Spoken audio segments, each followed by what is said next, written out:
Hello everyone, আজকে আমি রান্না করতে চলেছি ডিমের খাস্তা। আর তোমরা ভাবছো যে মুগের ডাল কী হবে, চলো পুরো ভিডিওটা দেখো, বুঝতে পারবে।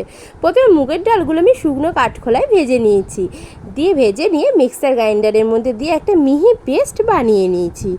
এরপরে কড়াইয়ের মধ্যে একটু তেল দিয়ে নিয়েছি, তেল দেওয়ার পরে দুটো ডিম ওর মধ্যে আমি দিয়ে দিয়েছি, দিয়ে তার মধ্যে একটু নুন ছিটিয়ে দিয়েছি, দিয়ে ডিমটাকে ভালো করে ঘেটে একটা ডিমের ভুজি বানিয়েছি।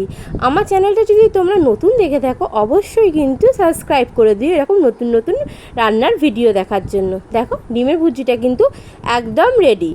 দিয়ে এইবারে আমি কড়াইয়ে আবার তেল দিয়ে দিয়েছি, তেল দেওয়ার পরে একটু জিরে ফোড়ন দিয়েছি, জিরে ফোড়ন দেওয়ার পরে দিয়ে দিয়েছি পেঁয়াজগুলোকে কুচি কুচি করে কেটে।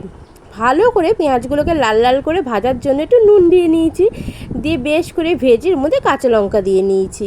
আর তারপরে মুগের ডালের যে পেস্ট গুঁড়োটা ছিল ওটা দিয়েছি, আর ডিমের ভুজিগুলোকে দিয়ে দিয়েছি, দিয়ে বেশ করে নাড়িয়ে একটুখানি জল দিয়ে দিয়েছি, তারপরে নুন, হলুদ আর চিনি দিয়েছি, দিয়ে একটা পুর বানিয়ে নিয়েছি। দেখো কি দারুণ পুরটা তৈরি হয়েছে। এইবার একটা ডিশের মধ্যে আমি ময়দা, একটু নুন, একটু চিনি আর একটুখানি খাবার সোডা, সাদা তেল দিয়ে ভালো করে ময়াম দিয়েছি। এই ময়ামটা কিন্তু এই ডিমের খাস্তার জন্য খুব ইম্পর্টেন্ট। ভালো করে ময়াম যদি না দাও তাহলে কিন্তু ওটা খাস্তা যে কচুরিটা বানাচ্ছি আমি সেটা কিন্তু একদম তোমার শক্ত হবে। তো ভালো করে ময়াম দিয়ে এরকম নরম নরম করে ময়দাটাকে মেখে নিতে হবে, দিয়ে ওর থেকে লেচি কেটে নিতে হবে। ছোট ছোট লেচি কাটবে, বেশি বড় লেচি কাটলে কিন্তু অনেক মোটা হয়ে যাবে এবং ভাজার সময় শক্ত হয়ে থাকবে। দিয়ে এরকম করে ময়দাটাকে বড় করে নিয়ে তারপরে পুরটা দিয়ে মুখটাকে এইভাবে বুঝিয়ে দিতে হবে।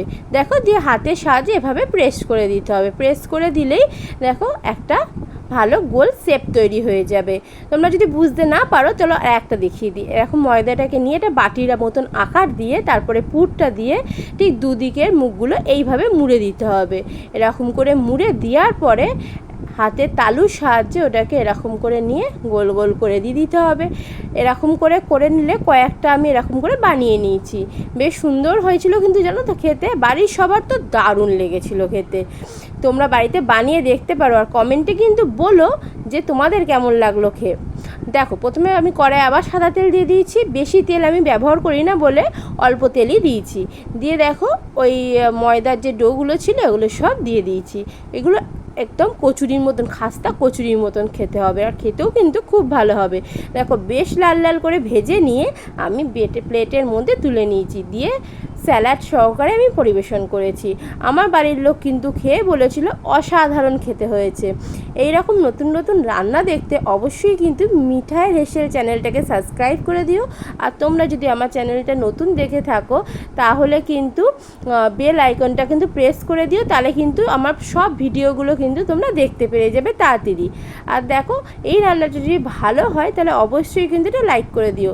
ভেতরের পুরটা দেখেছো কি দারুণ হয়েছে, খেতেও কিন্তু অসাধারণ হয়েছিল। এই রান্নাটা যদি তোমাদের ভালো লেগে থাকে অবশ্যই কিন্তু এটা লাইক করে দিও।